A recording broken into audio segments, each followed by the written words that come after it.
On a bitterly cold winter evening, a solitary man noticed two wolves silently pacing at the edge of his property. Instead of baring their fangs or growling, these majestic yet intimidating creatures appeared desperate, pawing at his door as if pleading for refuge. When he finally opened the door, he couldn't have anticipated the life-altering moment that awaited him. What did these frozen wolves want, and why would they choose the warmth of a human's hearth over the wild they called home? Warren Pierce was no stranger to harsh winters. Having lived in the remote Alaskan countryside all his life, he was well acquainted with sub-zero temperatures and howling winds. His sturdy, weathered log cabin stood as a testament to years of surviving in one of the world's most unforgiving climates. Yet, despite his rugged experience, nothing could have prepared him for the sight that greeted him late one snowy evening. It had been an ordinary day, or as ordinary as it could be in the dead of winter. Warren had chopped enough firewood to last the night and checked on his small vegetable greenhouse, kept alive by a single heater. As dusk fell, he retreated indoors, content to spend the long, dark hours by his crackling fireplace with a mug of hot tea. Then came a strange scratching at his front door, accompanied by soft whines that cut through the night silence.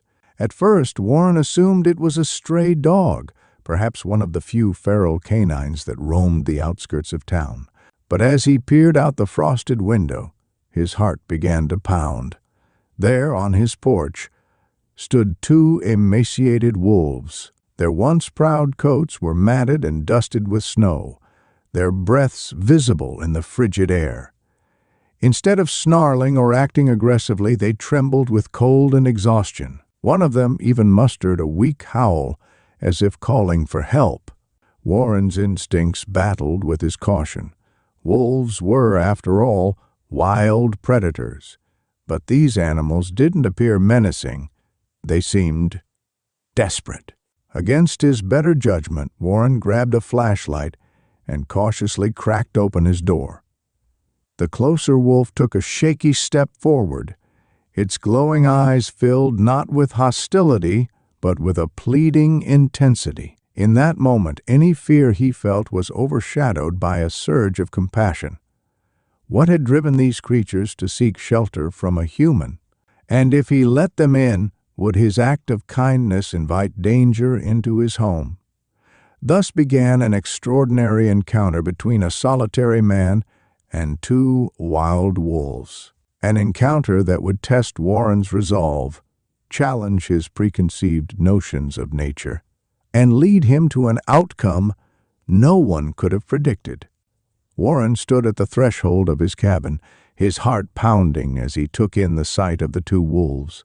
Snow swirled around them, collecting in small drifts by his front door. The temperature had plummeted well below zero, and he could see the animals shivering under their fur. Their wide, luminous eyes seemed to plead for warmth and safety. It was a sight both mesmerizing and unsettling. Wild predators begging for sanctuary. Still clutching the doorknob, Warren hesitated. Common sense dictated that inviting wolves into his home was a terrible idea. They were wild, unpredictable, and potentially dangerous. Yet, the longer he stared into their haunted expressions, the more convinced he became that they posed no immediate threat. Their trembling bodies and weary demeanor spoke of desperation, not aggression. With a measured inhale, he made a decision. Wincing against the wind, he opened the door wider and gestured for them to come inside. The wolves exchanged a glance, if it could be called that, before cautiously padding forward, their paws leaving faint imprints in the blowing snow. The moment their fur made contact with the cabin's warmth, a shudder seemed to pass through them, as though they were finally releasing the tension they'd carried for miles in the cold. Gracefully, the pair stepped across the threshold and stopped just inside the living area. Warren, moving slowly to avoid startling them, closed the door, sealing out the howling wind. He offered a silent prayer that his instincts weren't wrong. The wolves stood still for a moment, their breaths loud in the sudden quiet of the cabin. Then they began exploring with careful curiosity, noses to the ground, sniffing at furniture and the small pile of firewood near the hearth. Warren stood close by, silently observing. One wolf, a bit smaller with a patch of gray fur across its back, limped slightly, favoring its hind leg. Its rib cage was visible beneath its coat, indicating a long period of hunger. The other wolf, slightly bigger, had a scar running along its muzzle. Despite their emaciated state, they held a quiet dignity, moving without haste or panic. Warren couldn't help but feel a twinge of awe at their raw beauty.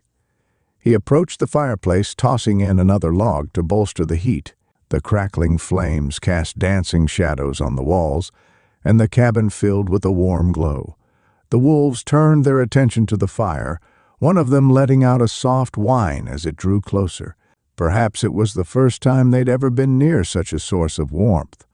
As the room grew cozier, Warren realized he needed to address the obvious next step: food. He rummaged through his modest pantry, pulling out some meat he'd planned to cook for himself. He wondered if feeding wolves raw cuts was wise, but given their condition, he didn't see much choice. Returning to the living area, he sat down, placing a plate of meat on the floor, then stepped back. The smaller wolf approached first, sniffing cautiously before taking a tentative bite. The larger wolf joined, and together they devoured the meal within seconds, their eyes reflecting gratitude and relief. Warren felt a pang of sympathy. How long had it been since they'd eaten? The wild was brutal, and the bitter cold made hunting nearly impossible for weak or injured animals. Once fed, the wolves seemed to relax further, their tense postures softening. Warren, still keeping a respectful distance, settled into a chair near the fireplace. He was keenly aware of the risk he was taking, but something about the wolves' demeanor reassured him. They were exhausted, possibly near death's door, and had reached a point where pride and caution gave way to survival instinct. The fact they allowed him such close proximity spoke volumes about their desperation and their trust. The hours passed in an odd sort of companionship. Warren tended the fire, flipping through an old novel he'd read countless times, while the wolves dozed fitfully, occasionally lifting their heads at a gust of wind outside or the faint crackle of the hearth.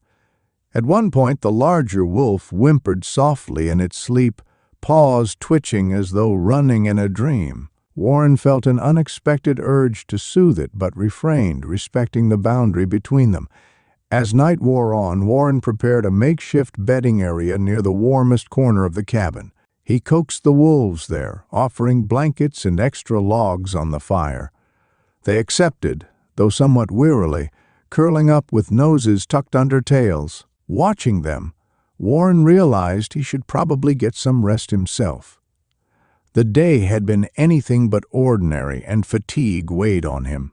Before turning in, he double-checked the locks on his doors and windows, an old habit in bear country now. It seemed doubly important, given that he had two wolves inside. As he dimmed the lights, he found himself silently praying for a peaceful night, free of conflict. He couldn't help but recall stories of wolf attacks, yet his gut told him these creatures were not here to harm him. The first stirrings of dawn arrived sooner than expected. Warren awoke to the gentle glow of sunrise filtering through the frosted windows. He checked the living area, half expecting chaos or some sign of aggression, but instead he found a quiet scene. The wolves were awake yet calm, watching him with expressions that he could only describe as weary gratitude. He stoked the fire, noticing that the smaller wolf's limp seemed worse this morning. Perhaps it had strained itself further during the night. Concerned, Warren decided to see if it would allow him closer. Moving slowly, he knelt and extended his hand. The wolf eyed him but remained still, as though sensing he meant no harm. Gently, Warren placed his hand on the wolf's hind leg. It flinched, emitting a soft growl of pain, but didn't snap. He detected swelling, maybe an old injury or frostbite. Medical treatment would be risky, but he couldn't stand idly by. "I'll do what I can," he murmured, as if the wolf could understand. Standing, he gathered a basic first aid kit from his cupboard, mentally thanking his years in the Boy Scouts. He had no veterinary experience, but he could at least clean and bandage the wound. The real challenge would be whether the wolf trusted him enough to permit it. Watching from the corner, the larger wolf tensed, its amber eyes fixed on Warren's every move. Sensing the delicate balance of trust, Warren proceeded with the utmost caution. He knelt beside the smaller wolf, who lay trembling on the blankets, and murmured soothing words. If the wolf allowed this, he might just be able to help. If not, he'd have to back off. One wrong move could trigger the primal instinct still lurking beneath their fragile truce. The smaller wolf stared at Warren with a mix of apprehension and pain, its body quivering as if unsure whether to trust this human, crouched before it. Warren gently patted the blankets, hoping to coax the wolf into lying still. To his relief, it let out a low whine and rested its head on its paws. The larger wolf remained close by, watching the scene intently, ready to intervene at the slightest hint of threat. Warren opened his rudimentary first aid kit, a mismatched collection of bandages, antiseptics, and gauze. He hadn't used it much in the past, aside from treating the occasional scratch or blister from chopping wood.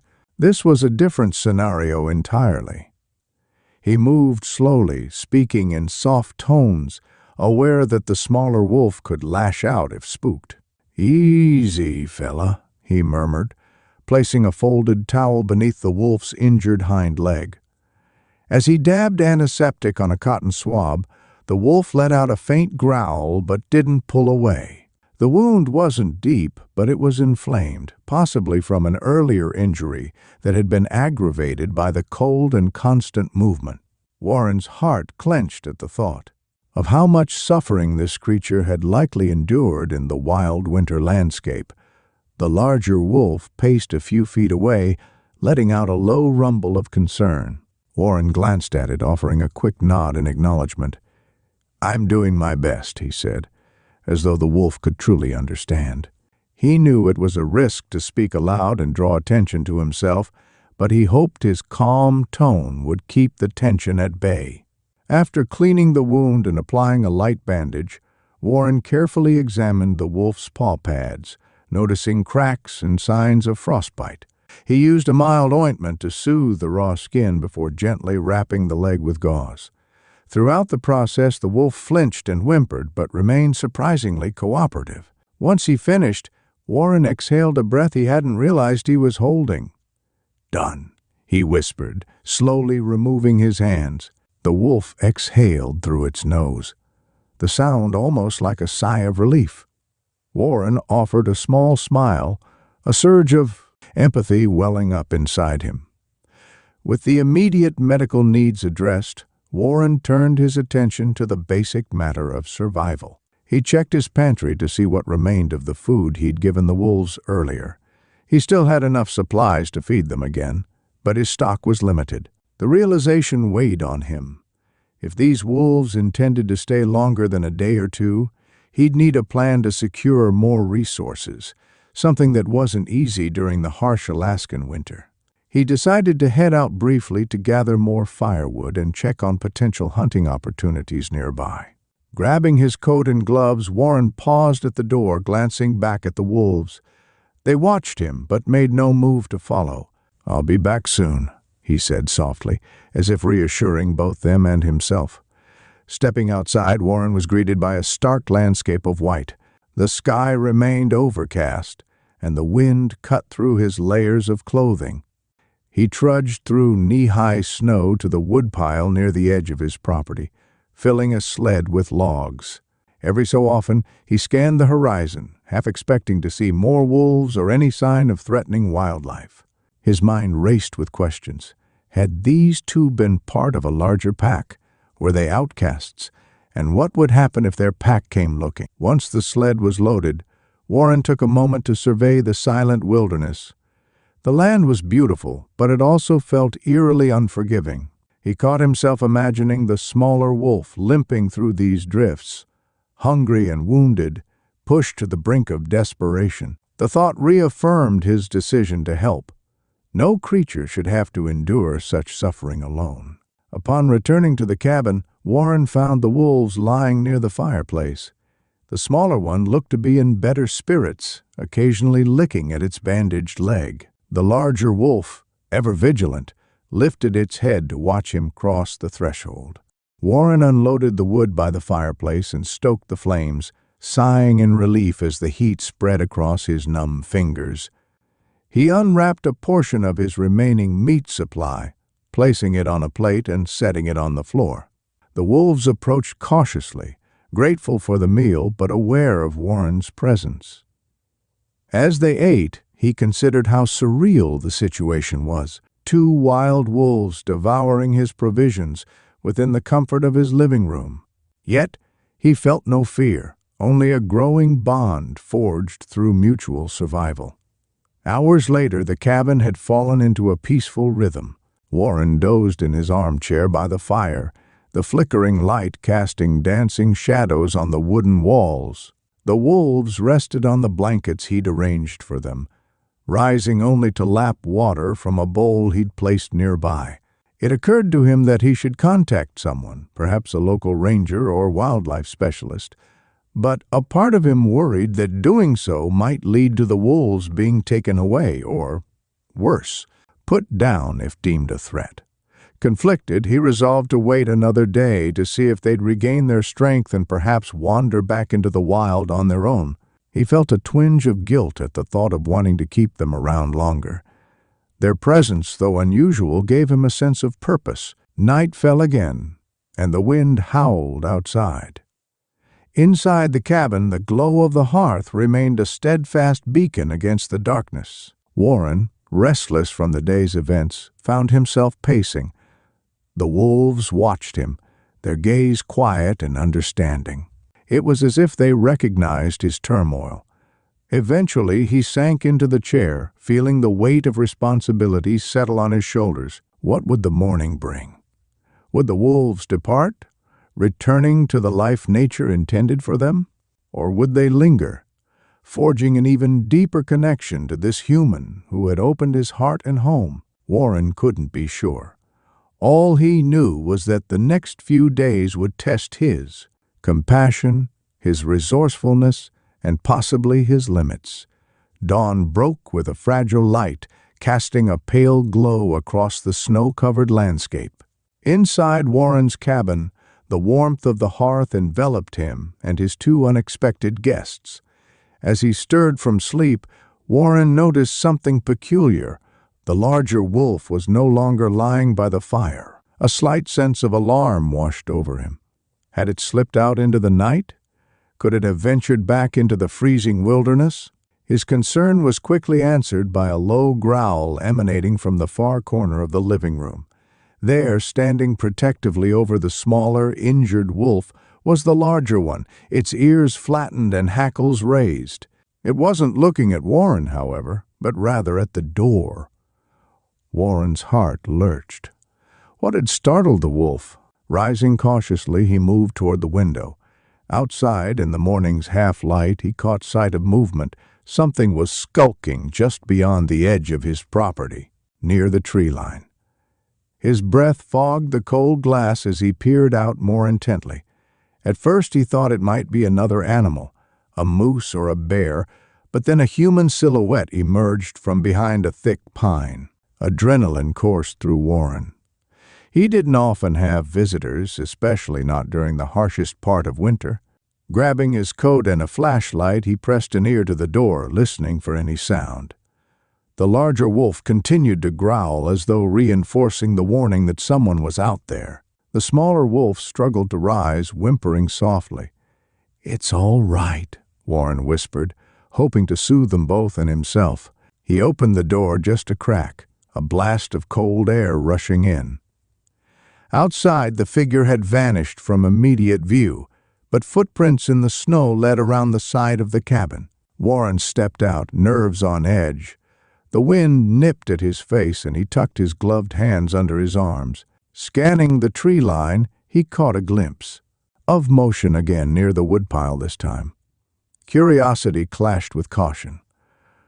Whoever was skulking around might be in trouble, or they might pose a threat. Summoning courage, Warren raised his voice. "Hello, if you need help, say something." The only response was the howling wind. He took a few tentative steps forward, leaving footprints that overlapped those of the mysterious intruder. His heart thumped loudly in his ears. Had news spread about the wolves? Could someone be searching for them, or planning harm? When no answer came, he decided to circle around the cabin to check for damage or signs of forced entry. The snow crunched underfoot, every sound amplified in the crisp air. The path led him past the woodpile, where he noticed fresh gouges in the bark of a nearby tree. As he leaned in to inspect, a sudden voice made him whirl around. "Are they inside?" a woman's voice demanded, low and urgent. She was bundled in a heavy parka, her face partially concealed by a hood and scarf. Only her eyes were visible, intense, worried eyes that flickered toward the cabin's door. Warren raised his hands in a gesture of peace. "Who are you?" he asked, attempting to keep his tone calm despite the jolt of surprise. Her gaze narrowed. "I'm hunting those wolves," she said, as though it were obvious. "They belong to a nearby pack. They went missing, and I've been tracking them for days." The statement startled Warren. "Hunting them?" he echoed, his pulse quickening. Fear for the wolves gripped him. Was this woman intent on harming them, or could she be a ranger or researcher? She exhaled, her breath forming a small cloud. "Not like that," she clarified, as if reading his expression. "I'm trying to help them. I'm with a wildlife rehabilitation group. We've been monitoring this pack for a while, especially these two." Her voice softened with concern. "The smaller one's been injured and separated from the group. They won't survive out here alone." Relief flooded Warren, yet suspicion lingered. "Why not come to my door instead of skulking around?" The woman glanced away, embarrassed. "I wasn't sure what I'd find. I had to confirm they were here. People can be unpredictable when it comes to wolves." Warren couldn't argue with that. "Come inside," he offered, gesturing toward the cabin. "But move slowly. They're skittish, and I don't want them to feel threatened." Leading her inside, Warren braced himself for potential conflict. The larger wolf, sensing the newcomer, let out a warning bark, placing itself between the woman and the injured companion. The woman carefully removed her hood and scarf, revealing tired but determined features. She crouched, extending her hands palms up in a sign of peace. "Hey there, big guy," she murmured. "It's okay. I'm a friend." Her soothing tone was reminiscent of a vet or an experienced wildlife handler. Slowly, she inched closer, her eyes never leaving the wolf's. "My name's Kara, by the way," the woman said over her shoulder, sensing Warren's watchful curiosity. "I'm a field researcher at the Northridge Wildlife Center." Kara's calm demeanor seemed to reassure the wolves. She examined the smaller one's bandaged leg, nodding approvingly at Warren's efforts. "You did a good job cleaning this up," she said, her voice laced with admiration. "Might have saved its life." Warren exhaled a breath he'd been holding. "I was just trying to help," he said softly. Kara explained that the pack these wolves came from had been under study due to dwindling numbers in the region. The smaller wolf, she revealed, was a young female who'd likely been injured by a trap or a territorial fight. The larger wolf was a close sibling, practically her only family. The pair had gone missing during a blizzard, and the research team feared the worst until Kara picked up their tracks. As she spoke, the wolves relaxed visibly, their posture easing as though they recognized her scent or voice. Warren felt a swell of relief, and a stab of sadness, too. He realized that their time with him might be nearing its end. The wolves needed professional care, and ultimately, they needed to return to the wild where they belonged. "You're going to take them back to your center?" Warren asked quietly. Kara nodded. We have an enclosure where we can treat her leg properly. Once she's healed, we'll release them back into their territory. She paused, shooting him a kind look. Of course, only if you're okay with that. They're on your property after all. Warren glanced at the wolves, a strange pang twisting in his chest. He'd grown unexpectedly attached in such a short time, but he knew what he had to do. It's what's best for them, right? It is, Kara confirmed firmly. They're wild creatures. They'll thrive once they're healthy and can rejoin their pack. In that moment, Warren felt the weight of compassion and responsibility clash. He wanted to keep them safe under his roof forever, to shield them from the harsh realities beyond his cabin walls. Yet, he understood that real freedom, real survival, meant returning to the land they knew. Standing, he offered Kara a tight smile. Then let's do what needs to be done, he said. I'll help in any way I can. Kara's presence brought a sudden shift to the dynamic in Warren's cabin. For the wolves, she was a familiar figure, someone whose scent and demeanor they recognized as safe, if not entirely trusted. For Warren, she was an unexpected solution to a looming dilemma: how to provide the animals with the care they needed without compromising their wild nature. After the initial introductions, Kara set down her gear in a corner of the cabin and approached the smaller wolf. She examined the bandaged leg with a practiced touch, her brow furrowing at the signs of swelling. "It's not infected," she remarked, glancing at Warren. "Speechify has revolutionized my productivity with its custom text-to-speech voices.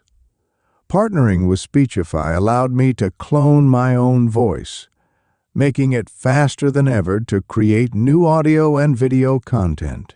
If you're a content creator, podcaster, video editor, or anyone else looking to elevate your projects with top-notch voiceovers, I highly recommend giving Speechify a try. Thanks to Speechify, I can now confidently deliver outstanding results, but she'll need proper treatment at our facility. You did well with what you had." Warren felt a mixture of relief and pride.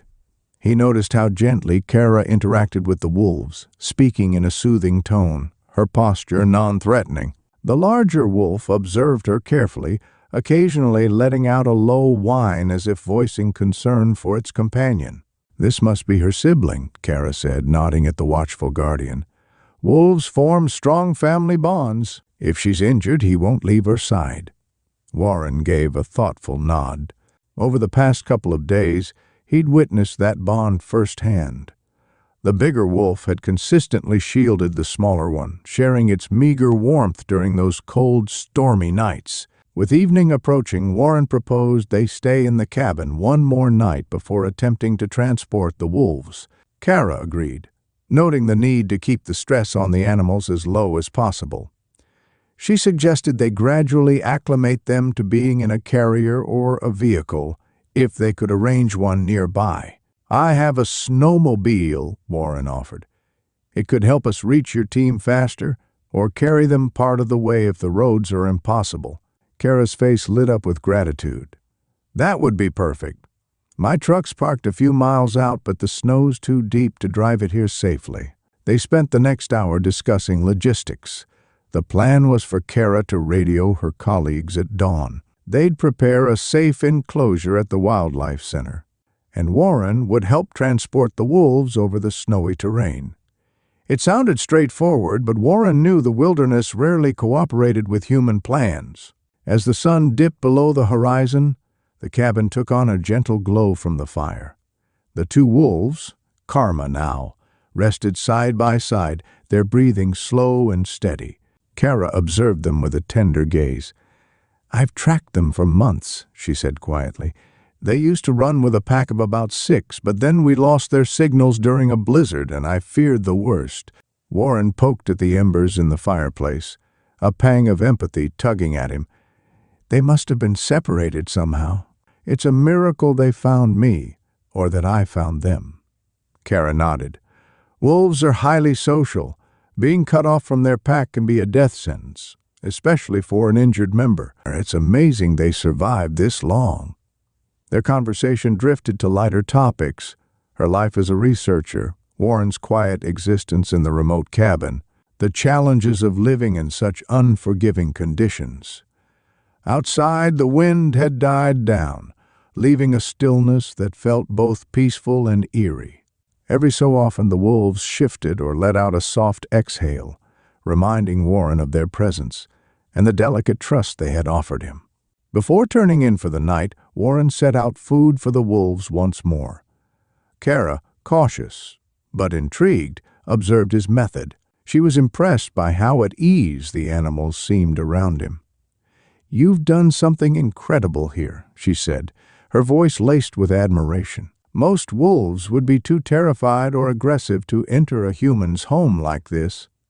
But they clearly sense your goodwill." Warren flushed slightly, not accustomed to such praise. "I couldn't just leave them to freeze," he mumbled. "They were desperate, and well, I guess I was too." Kara's eyes echoed curiosity. "Warren," she asked at one point, "do you think they sense their pack might be near, or are they just anxious?" She considered his question. "Wolves have powerful instincts for tracking pack members. It's possible they can sense a distant scent or a familiar territory, but given the storm's aftermath, any scent trails could be lost." Restlessness and concern weighed on them as the hours ticked by. Warren, unaccustomed to such prolonged inactivity, volunteered to scout the immediate area for more firewood. Kara agreed it was a good idea so long as he stayed within sight of the shelter. "Don't go too far," she cautioned. "The snow's deep, and we don't want to lose you if the weather turns again." Arming himself with warm clothes and a sturdy shovel, Warren ventured a short distance away from the creek. The landscape, cloaked in fresh snow, was both stunning and treacherous. Each step sank knee-deep, forcing him to conserve energy. Still, he managed to gather enough fallen branches to keep the fire going through another cold night. On his return trip, however, something caught his attention: a faint set of tracks leading away from the creek's bank. They weren't large enough for a moose nor small enough for rabbits or foxes.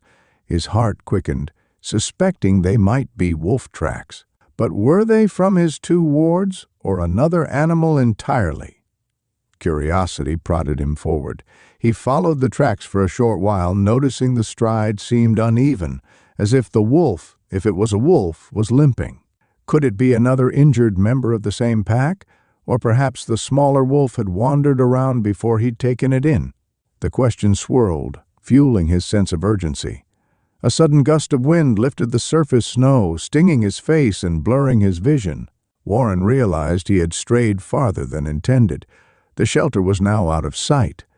He glanced back, orienting himself by a crooked pine he'd passed minutes earlier. Better to head back before he got lost or the weather shifted again.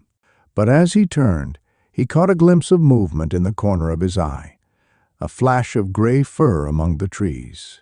His breath caught. Another wolf? He carefully laid down the bundle of wood, not wanting to appear threatening. "Hello," he murmured, aware of how absurd it sounded to greet a wild creature. Yet he couldn't shake the feeling that this wolf might be connected to the pair he was sheltering. The figure slinked closer, staying behind the trunk of a gnarled birch. Warren caught sight of a thin muzzle, tall ears, and a patchy coat. Definitely a wolf, but in rough shape. It observed him warily, as if uncertain whether to approach or flee. Warren stood still, adopting the same calm posture he'd used with the injured wolf in his cabin. Minutes passed in a standoff of sorts. Finally, the wolf took a tentative step forward. Warren could now see it was severely underweight, its fur matted with ice. It held its head low, not in a submissive manner, but in exhaustion. A pang of compassion resonated within him. How many wolves out here were fighting a losing battle against the relentless winter? He recalled Kara's mention of a pack. Was this yet another separated member? The idea tugged at him. If they could reunite these wolves, perhaps they'd all stand a better chance. Then, abruptly, the wolf growled, a deep rumble that startled Warren. It bared its teeth, though it appeared too weak to truly threaten him. Warren instinctively raised his arms, palms out, showing he had no weapon. "Easy," he whispered, heart thudding. But the wolf's eyes flicked past him, focusing on something behind him. Warren risked a glance over his shoulder, seeing only snow-covered branches and the tracks he'd left. The wolf's growl intensified, then it bolted, disappearing among the pines with surprising agility for its emaciated frame. A swirl of confusion and unease settled over Warren. Why had it run? And what had spooked it? Clutching his bundle of wood, he headed back to the shelter, the entire encounter replaying in his mind. When he returned, Kara spotted the troubled look on his face. "Everything okay?" she asked as he deposited the wood near the fire. Warren explained what he'd seen. Kara listened intently, her expression growing pensive. "Another lone wolf, injured or starving. Could be part of the same pack, or it might be a rogue. Either way, it's risky to follow it without backup." He nodded in agreement. "I couldn't just walk away, though. It looked so desperate." "I know," Kara said softly, placing a reassuring hand on Warren's shoulder. "But we have to think about the ones here first. Once we stabilize them, maybe we can investigate that wolf. For now, we can't endanger ourselves or them." Warren glanced at the wolves resting under the tarps, emotions roiling in his chest. The wilderness was merciless, and he couldn't save every creature alone. Yet the thought of any wolf wandering out there, half dead and separated from its family, stoked a fervent determination within him. The hours crept by under the makeshift shelter. The newly fallen snow draped over the landscape like a silencer over any distant sound. Warren and Kara alternated between tending the wolves and stoking the fire, while Dan and Nina attempted to clear a path to the main road. Each radio update revealed only partial success. Fallen branches and drifts continued to impede their progress.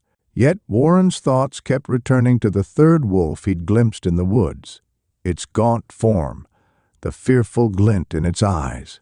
Something about that encounter nagged at him. He couldn't shake the feeling that the lone animal might be related to the pair he'd rescued, possibly another separated family member. Meanwhile, the two wolves under the shelter showed signs of improvement. The smaller one, though still in pain, could now shift positions on the blankets without whimpering. Its sibling kept a watchful stance, occasionally licking the bandaged leg as if trying to offer comfort. Kara provided careful doses of painkillers, explaining that while they helped, they also made the wolf groggy and off balance. "I just wish we could get them to our center sooner," Kara muttered, staring at the storm-ravaged terrain. "They need a proper enclosure, regular feeding, and a stress-free environment." Warren understood her concern. "They've come a long way," he said softly. "But I'm worried about that other wolf out there, too." Kara gave him a pensive look. "It could be from the same pack, or a different one altogether. We can't risk losing the progress we've made here by wandering off on a rescue mission we're not prepared for." Warren nodded, yet the image of the lone wolf lingered. Late that afternoon, Dan's voice crackled over the radio. "We've got a partial opening on the road. If we push hard, we might clear enough to get a vehicle through by tomorrow morning. Think you can hold out until then?" Kara responded affirmatively. "We're good here, Dan. The wolves are stable. Just hurry if you can." She glanced at Warren and offered a reassuring nod. Relief washed over him. One more night, and they could finally move the wolves to safer ground. He turned to the animals, stroking the larger wolf's thick fur. "Just hold on," he murmured. "Help is coming." However, that sense of relief proved short-lived. Near dusk, as the sky took on a bruised purple hue, the hair on the larger wolf's neck bristled. It stood abruptly, ears swiveling, eyes fixed on the tree line. The smaller wolf stirred, letting out a questioning whine. "What spooked them now?" Nina asked, tensing. Kara picked up her binoculars and peered through the dim light, scanning the forest edge. "There's movement out there," she said. "Can't tell if it's a person or an animal."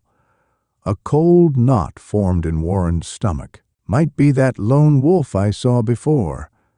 Anyone could respond. The larger wolf let out a sharp bark, then stepped off the blankets, limping slightly as it moved toward the shelter's exit. Warren stood, blocking its path. "Easy," he said, arms raised. "We can't have you running off now." The wolf growled softly, not in aggression, but in anxiety. It looked back at its smaller sibling, then at Warren, as if torn between duty and caution. A pang of empathy struck him. The wolf likely sensed a familiar scent, possibly that of a pack member. Kara's radio crackled again, startling everyone. "Kara, urgent update." Dan's voice came through. "We've spotted another wolf near the road. Looks weak. It might be trying to head your way." Warren's heart leapt. "That has to be it," he blurted, turning to Kara. "The third wolf? It's coming this direction." Kara frowned, exchanging a look with Nina. "We can't let it wander close, injured and alone, without at least trying to help," she said. "But we also can't abandon these two." Frustration welled in Warren's chest. "I'll go," he offered, surprising even himself. "You stay here with them. That wolf could be part of their pack." Nina looked skeptical. "You're just one person. What if it's too frightening or too far gone?" "I won't do anything reckless," Warren insisted, "but I can't leave it out there to freeze. I'll take Charlie, my snowmobile, and see if I can intercept it." Kara hesitated, scanning the expressions of the group. "All right," she finally agreed, voice tinged with concern. "But keep your radio on. If you run into trouble, call us. We'll do what we can." Warren packed quickly, donning multiple layers of warm clothing and securing a small first aid kit. He checked the fuel in his snowmobile, enough for a short trek as long as he didn't stray too far. "I'll look around for a while. If I don't find it or if things get dicey, I'll come straight back."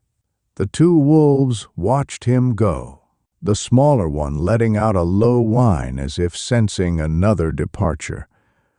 Warren paused to give it a final pat. "I'll be back," he promised.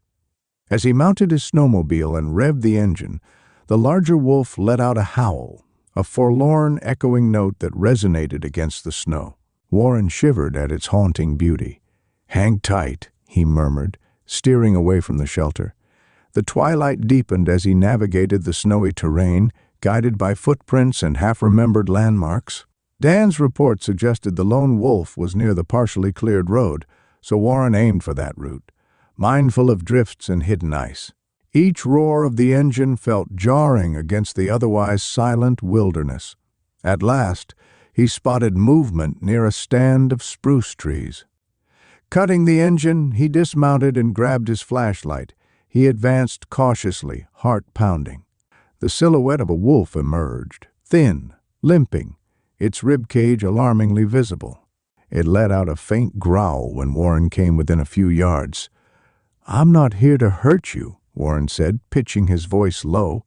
He recognized the same hollow eyes and trembling frame he'd witnessed in the first two wolves. This one looked even more desperate, as though it had reached the very brink of survival. "Your family's nearby. Let me help."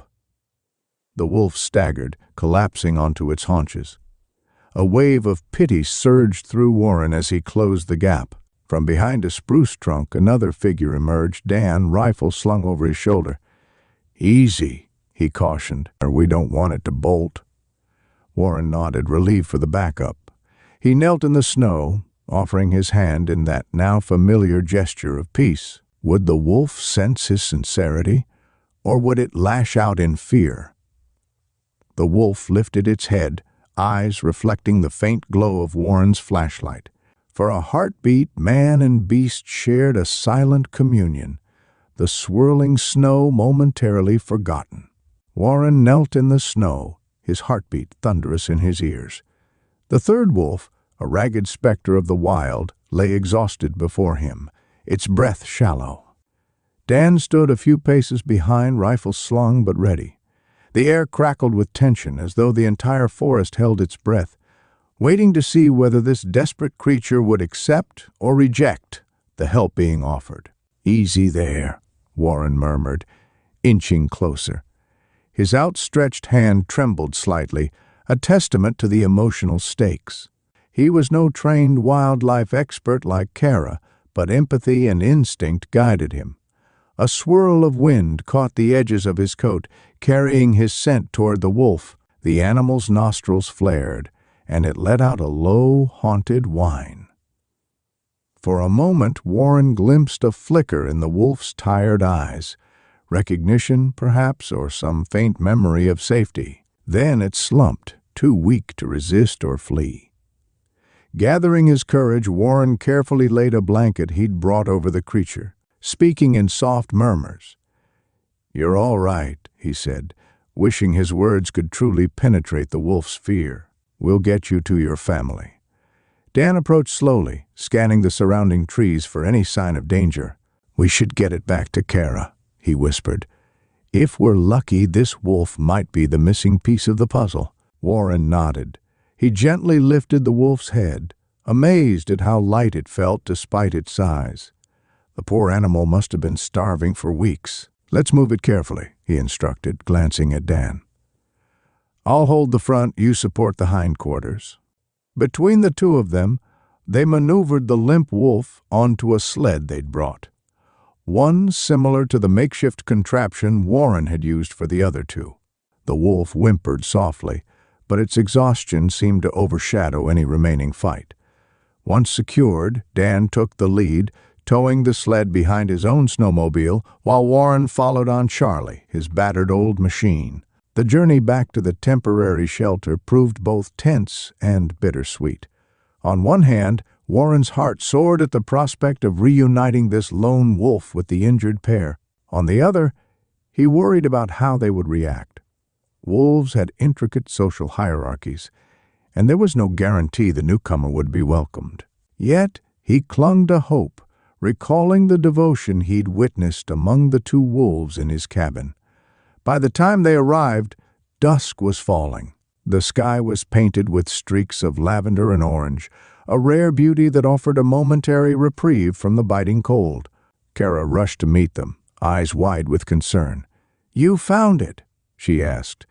Incredulity etched in her voice. Warren dismounted, nodding. "It's in bad shape but alive." Together they guided the sled into the shelter. The two wolves inside stirred immediately. The larger one's ears shot up, and it let out a sharp bark that echoed in the confines of the tarp. The smaller wolf, still recovering, lifted its head in confusion. Kara positioned herself between the newcomer and the pair, just in case. A tense hush fell over the group as Warren and Kara carefully unwrapped the blanket from around the third wolf. At first, the injured wolves seemed uneasy, barking, pacing. Then the newcomer raised its head, meeting the eyes of the larger wolf with an almost electric intensity.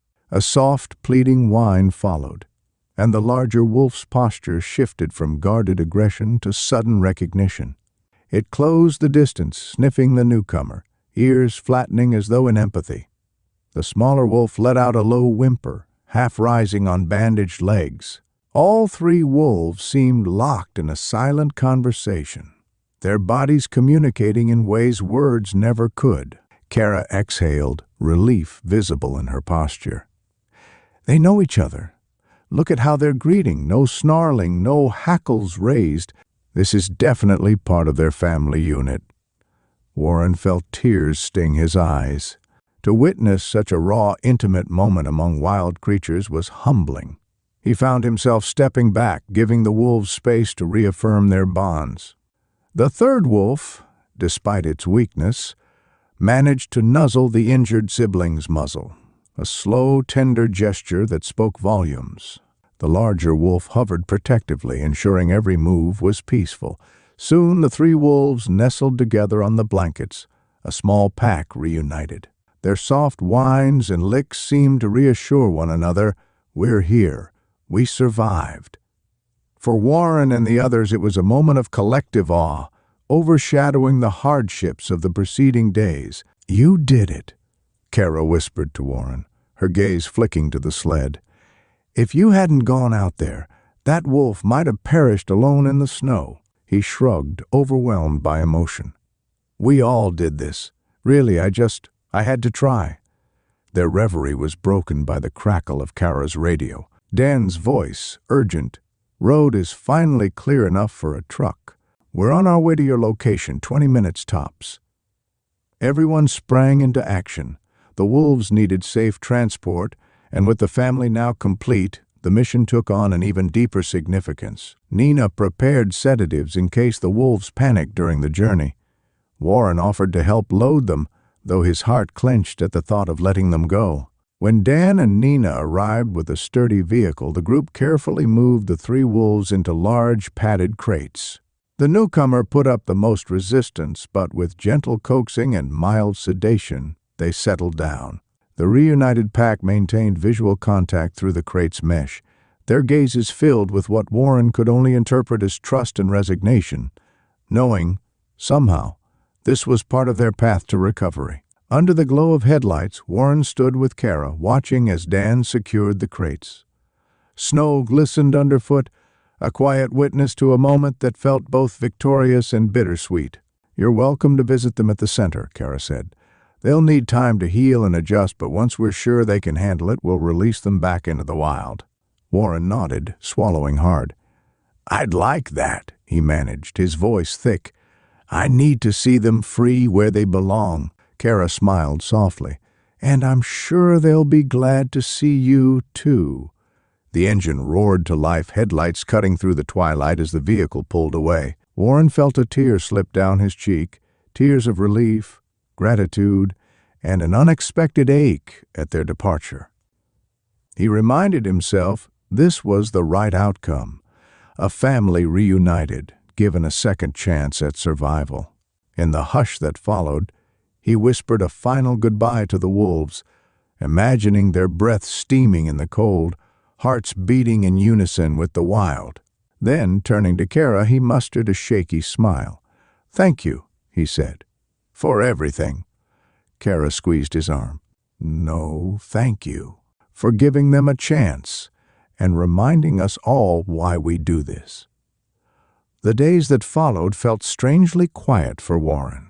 Gone were the soft whines and cautious footsteps that had filled his cabin, replaced by the familiar silence of the Alaskan wilderness.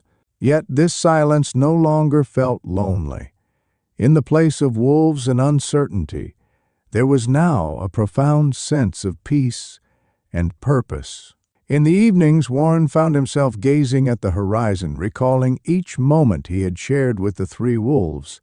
He remembered the trembling desperation of the first encounter, the hard-won trust, and the ultimate reunion that had brought them all together in a way he never anticipated. Thinking of them now, safe at Kara's Wildlife Center, gave him comfort. He trusted that, with proper care and healing, they'd soon return to the snowy forests they called home. True to her word, Kara stayed in touch. She sent updates, photos of the wolves recovering in a spacious enclosure, where they lounged in the sun and played in the snow. The smaller wolf's leg was healing, the bandages gradually coming off. The third wolf, once gaunt and fearful, was steadily regaining strength. Most importantly, the wolves were thriving as a united pack, their familial bond stronger than ever. Warren often pictured the day of their eventual release into the wild. He imagined standing at the edge of the tree line, watching them step forward, free, healthy, and together. Perhaps they would glance back, just for a second, in acknowledgement of the man who offered them warmth and compassion when they needed it most. In the meantime, Warren returned to his routines, chopping wood, tending his small greenhouse, and fortifying his cabin against the relentless cold. But he did so with renewed wonder for the land he lived in. Where once he saw only the harshness of nature, he now recognized a deeper harmony, a delicate balance between survival and empathy. He kept extra blankets folded near his hearth just in case, he told himself with a wry smile. If this story of unexpected compassion and a family of wolves reunited touched your heart, let us know in the comments. Have you ever witnessed a bond between human and wild creature that challenged your assumptions? Share your experiences below. We'd love to hear them. And don't forget to like this video, subscribe to our channel, and stay tuned for more stories that celebrate the unbreakable threads connecting us all. From the frozen forests to our own backyards, kindness can spark miracles where we least expect them.